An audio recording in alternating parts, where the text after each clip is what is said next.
23 years ago, around this time, I sat in the office of John Chapman, who was at that time the Dean of Divinity of Huron College. I was considering either Huron College or Trinity College to begin seminary in the fall of 2001 and to begin that journey toward priesthood in the Anglican Church. We talked about a number of different things in that interview time. And toward the end of our conversation, he shared with me some thoughts that I have never forgotten.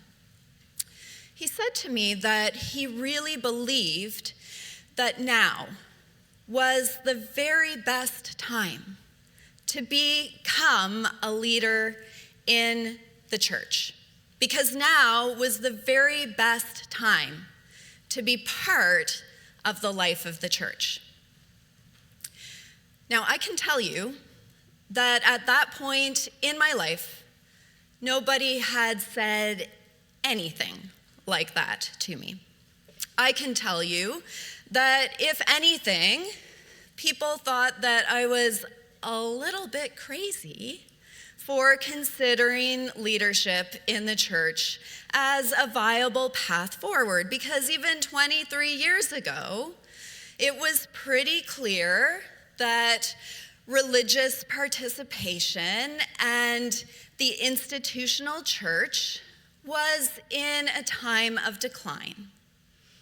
And most people in my life were asking me to pretty seriously consider whether maybe I should be getting into something a little bit more certain and a little bit more stable. Certainly nobody was telling me that this was the very best time for what I had in mind. I was pretty inspired by his words. I was pretty shocked by his words, and he must have been able to see the shock on my face because he elaborated. He said, I've lived through the heyday of the church, when the pews were full and the Sunday schools were booming and all of this seemed like a sure thing. He said, but now is better. Now is better, because now when we look out into our congregations, what we see is people who very intentionally are making a choice to be part of the life of the church. People who are really convinced that this matters, that our relationship with God matters, that our walk with Jesus matters, that the life of community and the life of loving service, that all of this matters. They are willing to be part of this in an exciting and life-giving way. And they're choosing this over and against any of the 250 other options that they have every other day of the week, much less for what they could do with their time on a Sunday morning. Now, over the years, my life has crossed paths with John Chapman a couple of times here and there. I didn't end up going to Huron College. I ended up following my gut instinct and going to Trinity College. That's where I met my husband, so probably my gut was on to something. He went on to become Bishop of Ottawa, and he served as the Bishop of Ottawa for 13 years, and he retired a couple of years ago. And I heard from him this past fall when he emailed me and Reverend Tom and said that our bishop had assigned him to offer us some coaching and some mentorship as we figure out the nuts and bolts of what this new chapter of ministry is going to look like as co-rectors in St. George's Church. So this past week, he made the journey down from Ottawa in order to spend some time with me and Tom. And on Wednesday morning, we also invited some of our leadership team to join with us, particularly the leadership who had been most instrumental in seeing this vision through to fruition around the co-rectorship. Now, over coffee and donuts on Wednesday morning, John Chapman said some very similar words to what he said to me in his office 23 years ago. He said to our gathered team, I really believe that now is the very best time to be part of the life of the church. And now is the very best time to be imagining what ministry can look like in the life of the church. And I could see the looks of surprise on people's face as he said this. And probably nobody was more surprised than I was. Even though I had heard him say this 23 years ago, to hear him say it again after all of the water that has gone under the bridge over these past 2+ decades, I think about how the decline in religious participation, how much that has continued to become such a glaring and difficult reality in our society today. I think about the ministry that he has led as a bishop of the church in those ensuing years. And nobody thinks that being a bishop in the church these days is anything other than really hard. In that job, in that leadership, he had to oversee lawsuits and church closures and firings and really difficult financial realities and manage a whole lot of anxiety as people face the changing realities of society today. And for him, after all of that, to still say that now is the very best time to be part of the life of the church. And not just to say it, but to mean it. I thought that was pretty shocking and also pretty inspiring. And I knew as soon as I heard him say those words, I knew that I wanted to share that with you today on Vestry Sunday.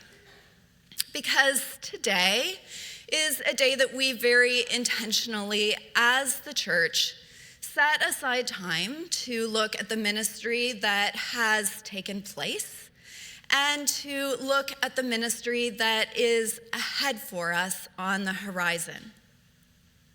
And as I've been turning over his words in my mind over these past couple of days, I've wondered, is it true? Is it possible that now is the very best time to be part of the life of the church? Is now the very best time to be part of the life of St. George's? Well, if we were going to say that something like that is true, we would, like John, have to be pretty real and pretty honest about the challenges that we have faced as a church and that we know are before us as a church. We know that secularization, it's a thing.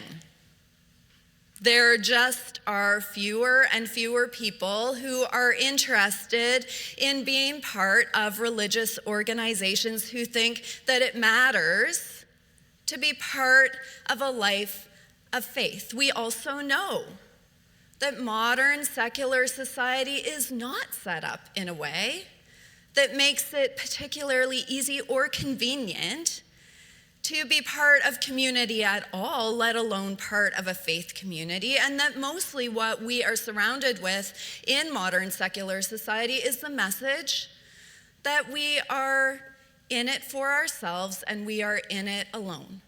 And that the best that we can kind of hope for is just to be able to scrape by and to manage me and my own household and to get through each day.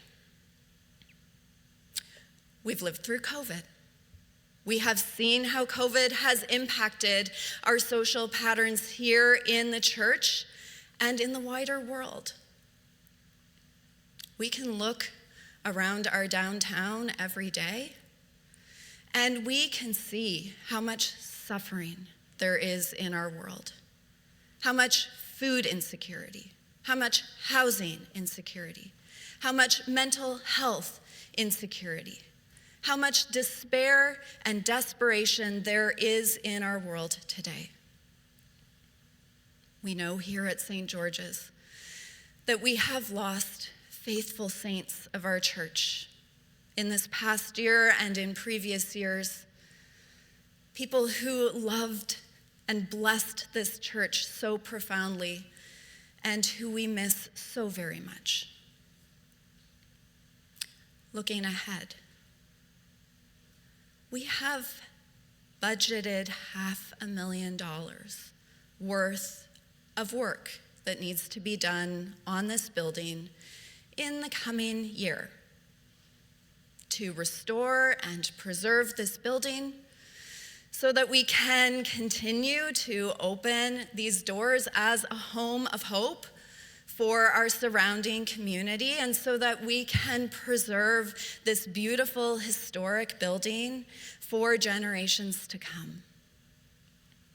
We know looking forward that what we are doing here works against the grain of what the rest of the world has deemed important.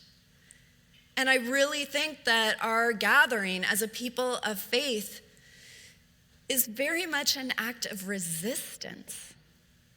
It's an act of resistance over and against that message that tells us that we're here alone and we're here for ourselves, and instead proclaims a witness that we are people of relationship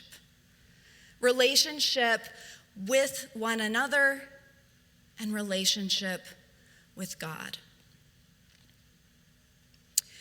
And yet, as I am articulating these very real challenges for us as church today, I also very much feel the truth of what John was saying to us on Wednesday bubbling up. Because I can tell you that my experience of having the privilege of leading this church each and every day very much is in line with the experience that he articulated.